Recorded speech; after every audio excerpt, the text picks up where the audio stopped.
Bonjour à tous, veuillez vous inscrire pour recevoir nos nouvelles quotidiennes.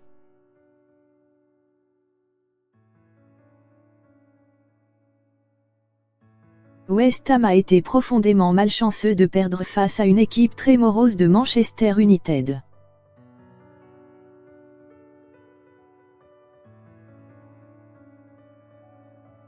Ils auraient dû avoir un but en première période et la première pénalité de Man United n'était pas légitime. Ils ont bien joué mais United a gagné et gagner moche n'affecte pas le résultat ni les points.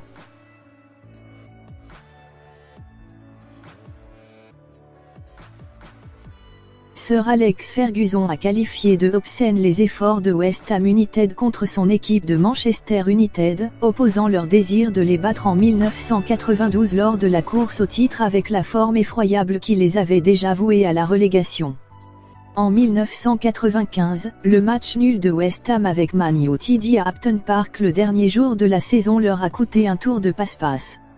L'adieu à la victoire des Bullins en 2016 lorsque Winston Reid marquait le vainqueur et à la défaite 3-1 de la saison de l'équipe de José Mourinho par l'homme que le manager de United appelait sans cesse Mr Pellegrino.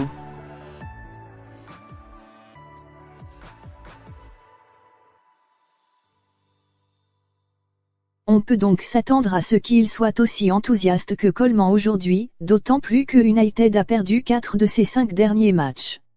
Mais à nouveau, West Ham a perdu 3 de ses 4 derniers matchs et dans celui couvert par ce correspondant, la défaite à domicile contre Everton, ils formaient une équipe aussi abjecte que vous pourriez craindre de regarder. Ils étaient lourds, confus et apparemment sans teint.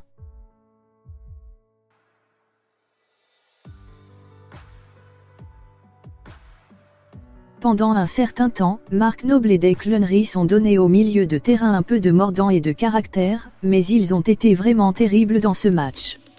La ligne de front, Marco Arnautovic en particulier, était irresponsable et défaitiste et Manuel Pellegrini ne pouvait pas le retourner. Il a besoin de 4 ou 5 nouveaux joueurs et, plus important encore, il doit se débarrasser de 4 ou 5 également, qui sapent l'esprit du club par leur attitude et leur comportement.